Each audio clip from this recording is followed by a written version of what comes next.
तहरीक पाकिस्तान हैदराबाद ने कराची की तरह हैदराबाद में भी हालिया बल्दियाती इंतखाबात में बदतरीन धांधली के खिलाफ हैदराबाद बचाओ मार्च निकाला।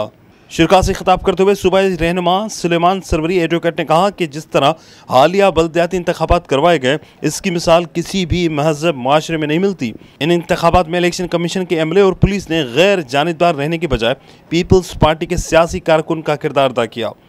पोलिंग बूथ पर इलेक्शन कमीशन का तैनात अमला और पुलिस एहलकार एक सियासी जमात के कारकुनों के साथ मिलकर उसके उम्मीदवारों को जाली वोट डलवाते रहे, तो पुलिस अफसरान अपनी सरपरस्ती में बगैर काउंटिंग किए बैलेट बॉक्स मोबाइलों में डालकर वडेरा शाही के उताकों तक पहुंचाते रहे। और जब उन सब से भी काम न बना तो आरओज ने रातों रात इलेक्शन के नताइज तब्दील करना शुरू कर दिए।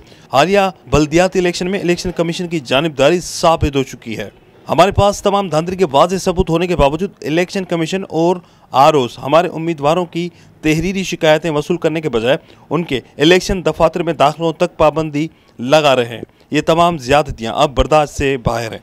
शिरका से खिताब करते हुए ज़िले नाज़िम आला अब्दुल कादिर मलकानी ने कहा कि हमारी दरख्वास्त वसूल नहीं की जा रही और हमें यह कहकर टाल दिया जाता है कि अफसरान मौजूद नहीं।